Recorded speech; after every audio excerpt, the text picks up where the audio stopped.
యుద్ధానికి ఎప్పుడెప్పుడు బ్రేక్ పడుతుందని ప్రపంచం మొత్తం ఎదురు చూస్తున్న వేళ కొత్తగా హుతీస్ రంగంలోకి దిగారు.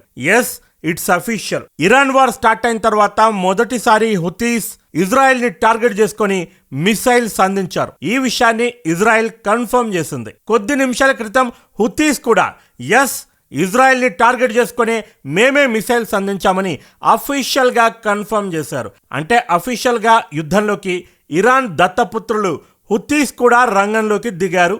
ఈ రోజు నేను గతంలోనే అనేక సార్లు చెప్పాను, ఇరాన్కి 3 మేజర్ దత్తపుత్రులు ఉన్నారు. 1 హమాస్, 2 హిజ్బుల్లా, 3 హుతీస్. గత కొన్నేళ్లలో ఇజ్రాయెల్ జల్లెడ పట్టి మరి హమాస్ అంతు చూసింది. లెబనాన్లో హిజ్బుల్లా కూడా ఆల్మోస్ట్ కొన ఊపిడితో ఉన్నారు. అయినప్పటికీ కూడా హిజ్బుల్లాను కూడా ఇప్పటికీ తక్కువ అంచనా వేయడానికి వీల్లేదు. లెబనాన్లో ఇప్పటికీ ఇజ్రాయెల్ బలగాలకి ఈ హిజ్బుల్లా బలగాలకి హోరాహోరీ పోరు ఇంకా నడుస్తూనే ఉంది. నిన్నటి పోరులో ఇజ్రాయెల్కి చెందినటువంటి కొంతమంది సైనికులు కూడా మరణించారు, కొంతమంది గాయపడ్డారు. విచ్ మీన్స్ అక్కడ హోరాహోరీ పోరు ఇప్పటికే నడుస్తూనే ఉంది. ఇలాంటి సమయంలో హూతీస్ కూడా రంగంలోకి దిగితే వార్ తీవ్రత మరింత పెరిగినట్లవుతుంది. అది కాకుండా మొత్తం ప్రపంచానికి బ్యాడ్ న్యూస్ ఏంటంటే, ఇరాన్ బలగాలు స్ట్రేట్ ఆఫ్ హార్ముజ్ ని కట్ చేసిన తర్వాత 20% వరల్డ్ వైడ్ గా ఏదైతే ఆయిల్ మరియు గ్యాస్ సప్లై అయ్యిందో, దీనికి తోడు ఒకవేళ ఈ హుతీస్ గనక మరొక స్ట్రేట్ ని ఇలాగే కట్ చేస్తే ఈ 20% కాస్త 32%కి చేరుకుంటుంది. అంటే ప్రపంచానికి గ్యాస్ ఇబ్బందులు, పెట్రోల్ ఇబ్బందులు, అగ్రికల్చర్ ప్రోడక్ట్ ఇబ్బందులు, ఇంపోర్ట్స్ అండ్ ఎక్స్పోర్ట్ ఇబ్బందులు మరింత పెరగనున్నాయి. 20%కే ప్రపంచం మొత్తం విలవిలలాడుతుంటే ఇప్పుడు ఈ పర్సంటేజ్ 32%కి చేరనుంది. ఆల్రెడీ గత కొన్ని రోజుల నుంచి హుతీస్ హెచ్చరిస్తూనే ఉన్నారు, త్వరలోనే మేం కూడా యుద్ధానికి దిగుతాం. ఇరాన్ బలగాలు ఎలాగైతే పర్షియన్ గల్ఫ్ లో స్ట్రేట్ ఆఫ్ హార్ముజ్ ని మూసివేశాయో, సేమ్ అలాగే రెడ్ సీలో బాబల్ మందబ్ స్ట్రేట్ ని మేము మూసివేస్తాం అని హెచ్చరించింది. స్టాట్స్ గనుక చూస్తే ప్రపంచవ్యాప్తంగా 12% ఆయిల్, గ్యాస్ సరఫరా ఈ సంధి గుండానే జరుగుతుంది. ఈ సంధి పేరు బాబ్ అల్ మందబ్. ఇప్పుడు ఎలాగైతే స్ట్రేట్ ఆఫ్ హార్ముజ్ పేరు పదే పదే న్యూస్ ఛానల్లో వినిపిస్తుందో, కొద్ది రోజుల తర్వాత ఈ బాబ్ అల్ మందబ్ స్ట్రేట్ పేరు కూడా మీకు పదే పదే వినిపించనుంది. అంటే ప్రపంచం మరింత సంక్షోభంలోకి నెట్టివేయబడుతోంది. మరొక పక్క ట్రంప్ చర్చలు అంటూనే పెద్ద ఎత్తున మిడిల్ ఈస్టులోకి బలగాలను తరలిస్తున్నాడు. ఆల్రెడీ ఒక 50,000కు పైగా బలగాలు మిడిల్ ఈస్టులో ఉన్నాయి. వీళ్లకు తోడుగా 5,000 మంది మెరైన్ బలగాలు, 1000 మంది పారాట్రూపర్ బలగాలు యుద్ధ ప్రాతిపదికన తరలిస్తున్నాడు. సడన్ గా అమెరికన్ బలగాలకి పారాట్రూపర్ బలగాలు ఎందుకు అవసరం వచ్చింది? మెరీన్ బలగాలు ఎందుకు అవసరం వచ్చింది? త్వరలో అమెరికన్ బలగాలు బూట్స్ ఆన్ గ్రౌండ్ తన సైన్యాన్ని రంగంలోకి దింపనుంది. అంటే అమెరికన్ బలగాలు ఇరాన్లోకి ఎంట్రీ ఇస్తాయా? నాకు తెలిసి అంత సాహసం ఇప్పట్లో అమెరికన్ బలగాలు చెయ్యవు. ఎందుకంటే చటాక్ ప్రాంతమైనటువంటి గాజాను కంట్రోల్లోకి తెచ్చుకోవడానికే ఇజ్రాయెల్కి 2 సంవత్సరాల టైం పట్టింది.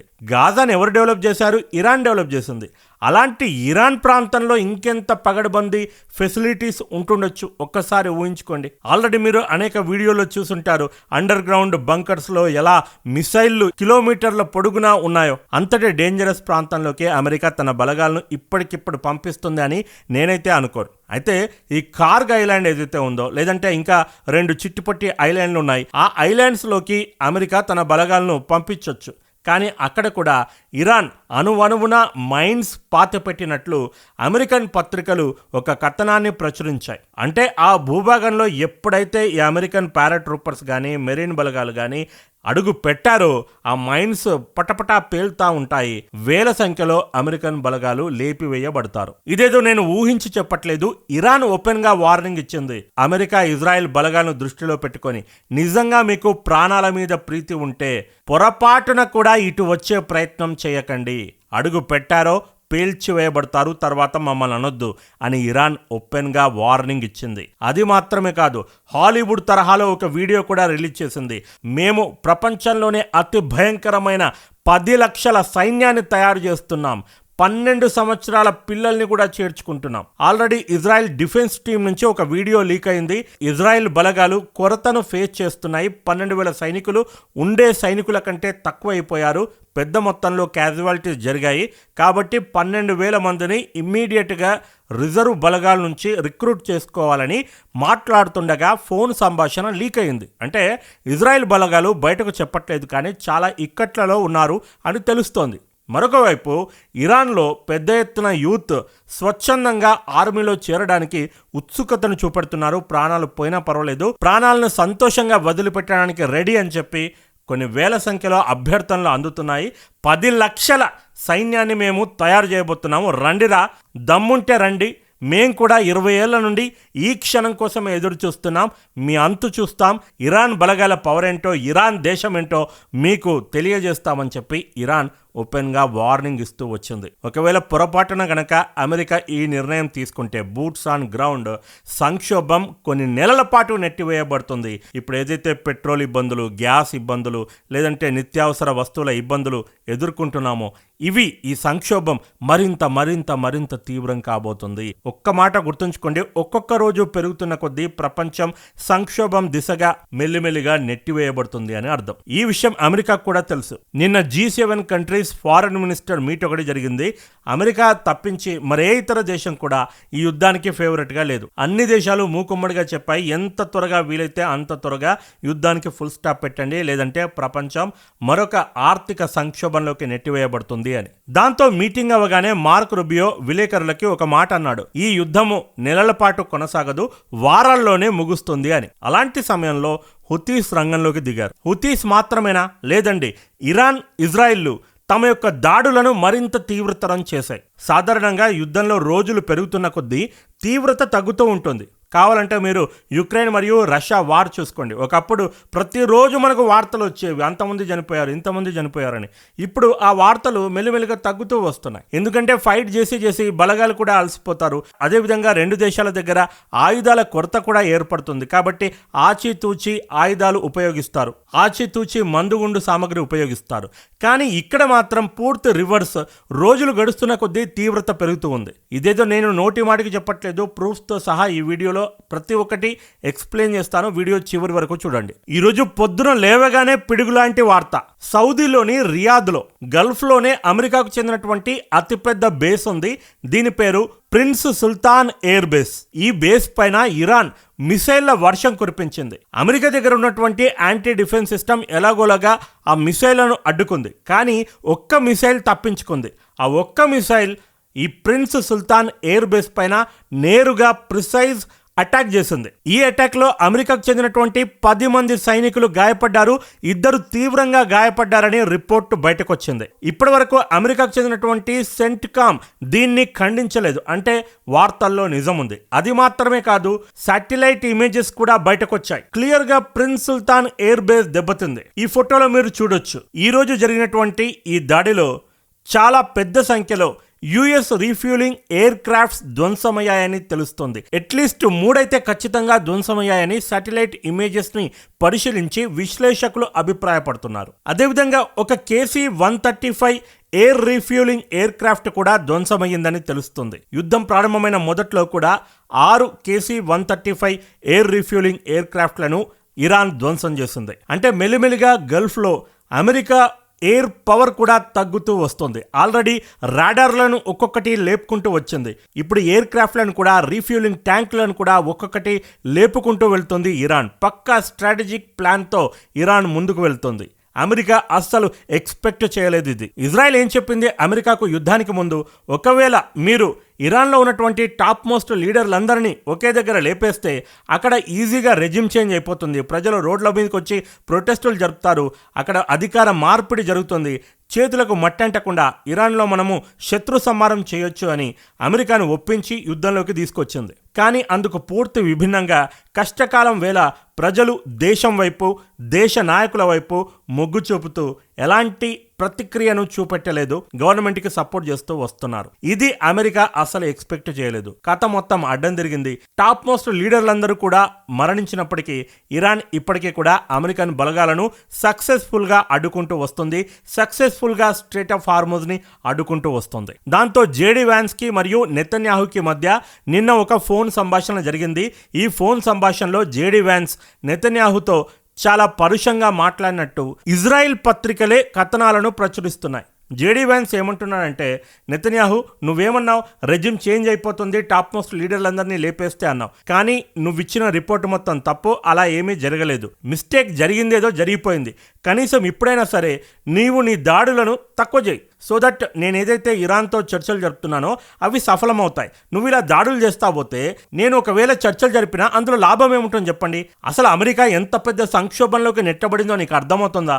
ఇమీడియట్గా ఈ వార్ని ఆపకపోతే మా గవర్నమెంట్ చాలా పెద్ద సంక్షోభంలో పడబోతుంది. కాబట్టి ఇప్పటికైనా సరే నువ్వు నీ దాడులను తక్కువ చేసి చర్చలకు ఫేవర్గా ప్రవర్తించు అని ఈ నెతన్యాహుకి మరియు జేడీ వ్యాన్స్కి మధ్య ఒక వాడివేడి సంభాషణ జరిగినట్లు ఇజ్రాయెల్ పత్రికలే తెలుపుతున్నాయి. ఎందుకంటే జేడీ వ్యాన్స్కి చాలా ఇంపార్టెంట్ ఈ యుద్ధం ఎంత త్వరగా ముగిస్తే అంత మంచిది. ఎందుకంటే నెక్స్ట్ ఎలక్షన్స్ లో రిపబ్లికన్ క్యాండిడేట్ గా జేడీ వ్యాన్స్ ఉండబోతున్నాడు. కనీసం ఇప్పుడైనా ఈ యుద్ధాన్ని ముగిస్తే కొంతవరకైనా డ్యామేజ్ ని కంట్రోల్ చేయొచ్చన్నది జేడీ వ్యాన్స్. కానీ ఇజ్రాయిల్ ఇరాన్లు ఎంతకి తగ్గకపోవడంతో జేడీ వ్యాన్స్ రోజు రోజుకి ఫ్రస్ట్రేషన్లోకి వస్తున్నాడు. మరొక పక్క ఇరాన్ లీడర్లు కూడా ఈ ట్రంప్ని కానీ నెతన్యాహును కానీ లేదంటే మార్క్ రుబియోని కానీ వీళ్ళెవ్వరినీ కూడా నమ్మట్లేదు.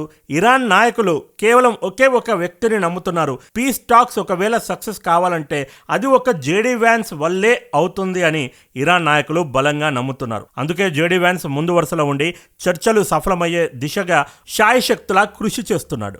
యుఎస్ సెంట్రల్ కమాండ్ అధికార గణాంకాల ప్రకారం ఇప్పటి వరకు గల్ఫ్ లో ఉన్నటువంటి 300 మంది అమెరికన్ బలగాలు గాయపడ్డారని తెలిపింది. గాయపడిన వాళ్ళలో చాలా మంది రికవర్ అయి మళ్ళీ విధుల్లోకి హాజరయ్యారని, ఒక 30 మంది మాత్రం తీవ్రంగా గాయపడి విధులకు శాశ్వతంగా దూరమయ్యారని సెంట్కామ్ తెలిపింది. ఇక న్యూయార్క్ టైమ్స్ లో వచ్చిన కథనం ప్రకారం ఇప్పటి వరకు గల్ఫ్ లో ఉన్నటువంటి 13 యుఎస్ మిలిటరీ బేసెస్ ఇరాన్ దాడుల్లో తీవ్రంగా ధ్వంసమైపోయాయని తెలిపింది. ప్రేమించిన అమ్మాయికి ఫ్లవర్ ఇచ్చి ప్రపోజ్ చేసినట్లుగా ఇరాన్ ప్రతిరోజు ఈ బేసెస్ పైన అటాక్ చేస్తుండడంతో ఈ బేసెస్ లో ఉన్నటువంటి అమెరికన్ బలగాలు బ్రతుకు జీవుడా అంటూ తలో దిక్కు పారిపోయారని న్యూయార్క్ టైమ్స్ తెలిపింది. బేసెస్ లో ఉంటే ప్రాణాలు దక్కవు, మా ఎయిర్ డిఫెన్స్ సిస్టమ్స్ కూడా ఏమీ చేయలేవని తెలుసుకున్నటువంటి అమెరికన్ బలగాలు చుట్టుపక్కల్లో ఉన్నటువంటి హోటల్లోకి దూరి ఆ హోటళ్లలో ఉంటున్నట్లుగా రిపోర్ట్స్ బయటకొచ్చాయి. ఇరాన్ ఫారెన్ మినిస్టర్ కూడా స్వయంగా తెలిపాడు,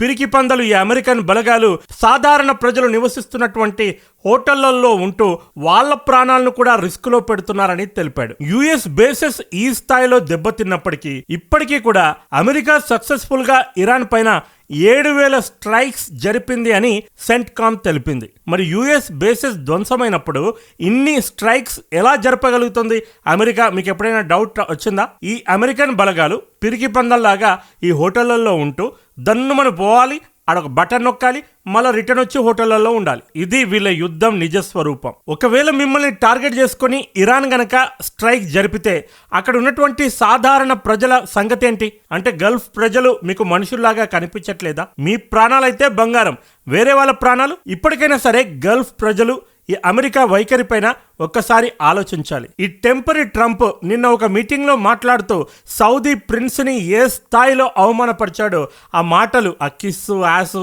ఆ మాటలు నేనైతే మాట్లాడదలుచుకోలేదు. వీడియో ఆల్రెడీ వాట్సాప్ ఛానల్లో పెట్టాను, ఆల్రెడీ మీరు చూసే ఉంటారు. చూడకపోతే వాట్సాప్ ఛానల్లోకి వెళ్ళి ఆ వీడియో ఒకసారి చూడండి.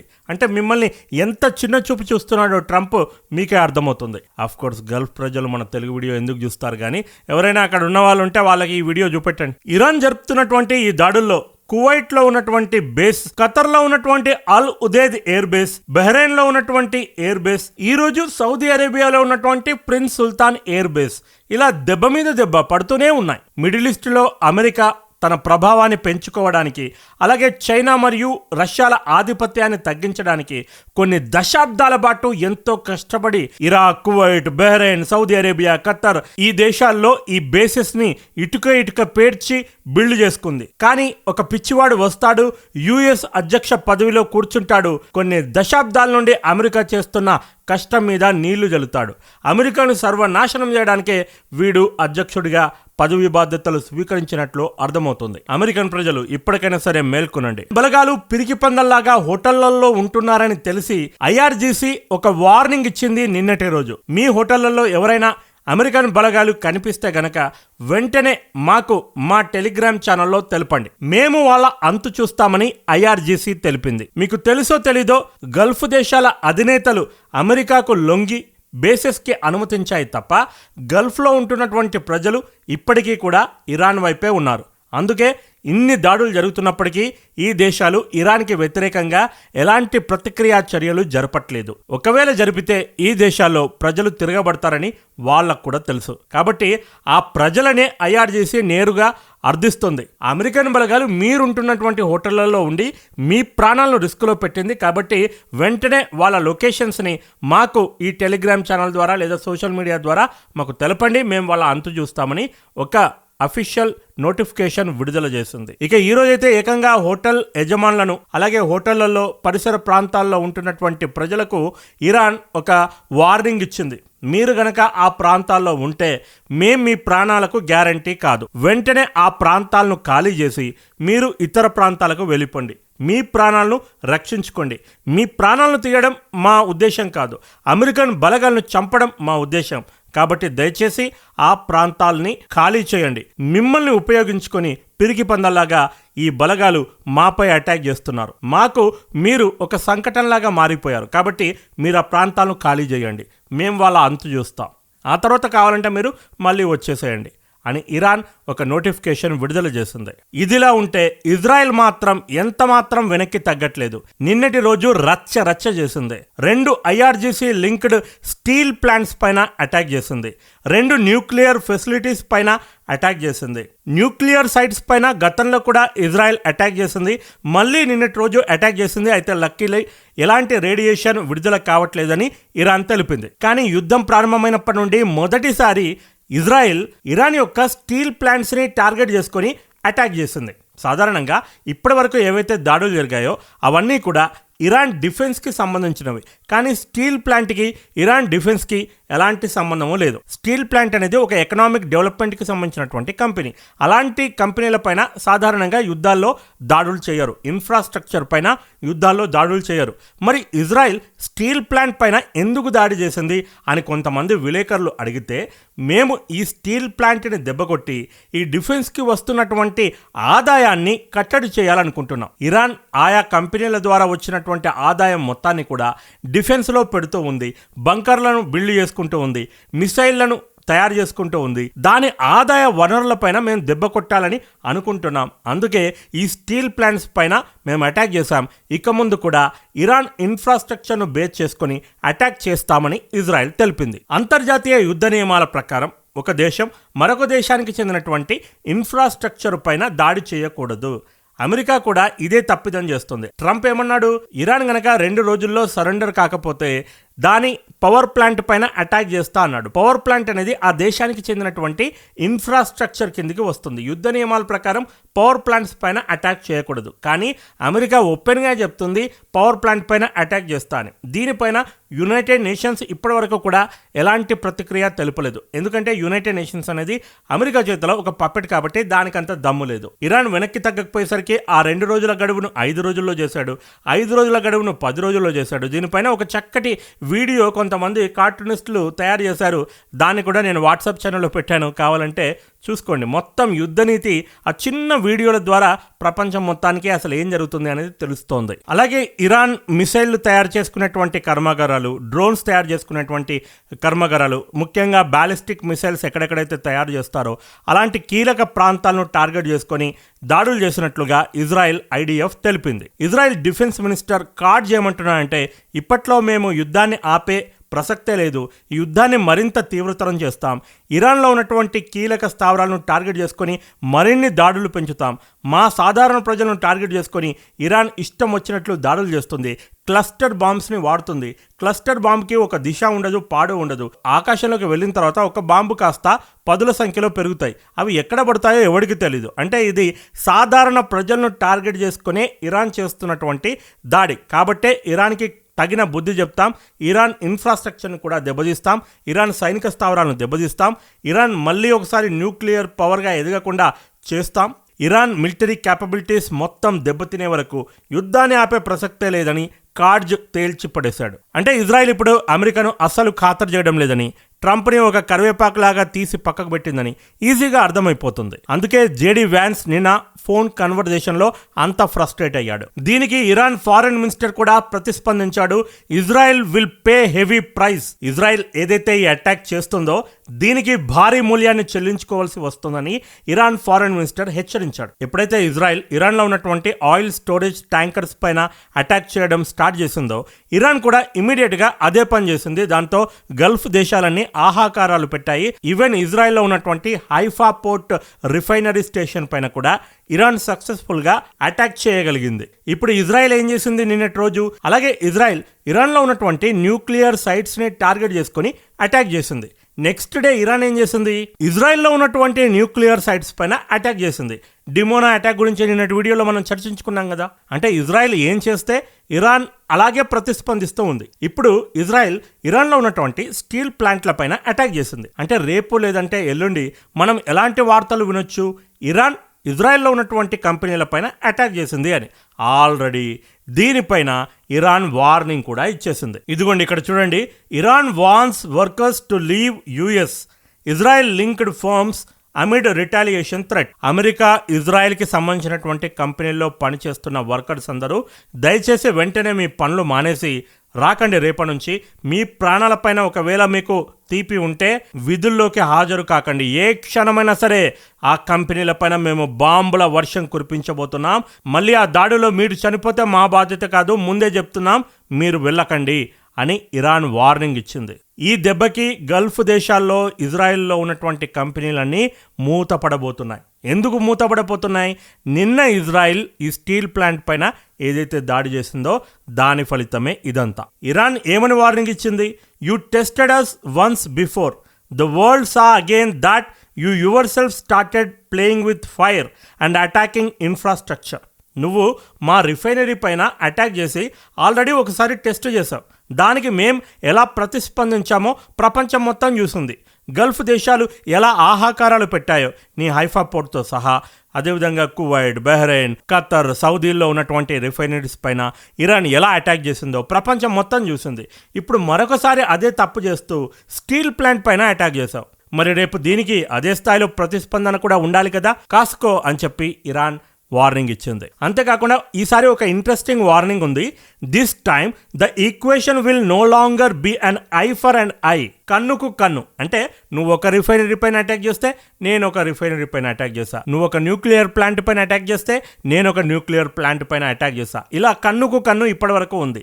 కానీ ఇప్పుడు కన్ను కన్ను కాదు, కన్నుకు 10 కన్నులు. ఇక చూసుకో ఆట అని ఇరాన్ వార్నింగ్ ఇచ్చింది. ఇలా మిడిల్ ఈస్ట్ మొత్తం ఉద్రిక్తతలతో అట్టుడుగుతూ ఉంటే కొత్తగా హుతీస్ చేరికతో ప్రపంచం మొత్తం కూడా ఎకనామిక్ సంక్షోభం ఎక్కడ వస్తుందో అని భయపడుతూ ఉంటే ఈ పిచ్చి ట్రంప్, టెంపరీ ట్రంప్ ఏమని స్టేట్మెంట్ ఇచ్చాడు కొద్ది నిమిషాల క్రితం? ప్రపంచం నన్ను గ్రేట్ పీస్ మేకర్గా చరిత్రలో గుర్తుంచుకోబోతుంది అని ఒక స్టేట్మెంట్ ఇచ్చాడు. పాడిందే పాట ఏదో సామెత ఉంటుంది కదా, సేమ్ అదే తరహాలో మళ్ళీ నేను 8 యుద్ధాలు ఆపాను, ఇండియా మరియు పాకిస్తాన్ మధ్య యుద్ధం ఆపాను, కొన్ని లక్షల మందిని కాపాడాను అంటూ పాత కట్టుకథలు మళ్ళీ చెప్పుకుంటూ వచ్చాడు. గ్రేట్ పీస్ కీపర్గా నిన్ను గుర్తుపెట్టుకుంటారా? పిచ్చి తుగులక్ తర్వాత పిచ్చి ట్రంప్గా గుర్తుంచుకుంటారు నిన్ను. నీ పిచ్చితనం కారణంగా ప్రపంచంలో ఉన్నటువంటి అనేక దేశాల్లో ఉన్నటువంటి ప్రజలు ఎంత బాధలు పడుతున్నారో నీకు అసలు కొంచెమైనా అవగాహన ఉందా? నోటికి ఏదొస్తే అది మాట్లాడుతూనే ఉన్నావు. ఈ క్షణం మాట్లాడిన మాట 10 నిమిషాల తర్వాత దానికి కంప్లీట్ అపోజిట్ గా మాట్లాడతాడు. వీడొక పిచ్చివాడు, వీడిని ఎర్రగడ్డలో చేర్చాలి, అలాంటి వాడు అమెరికా అధ్యక్ష పదవిలో చలామణిలో ఉన్నాడు. ఇలాంటి వాడిని భరిస్తున్న అమెరికన్ ప్రజలకు, ప్రపంచానికి ఒక పెద్ద దండం రా బాబు. ఇది వీడియో. మరో వీడియోతో మళ్ళీ కలుద్దాం. This is Prashanth signing off. Bye bye and take care. Jai Hind. Vande Mataram.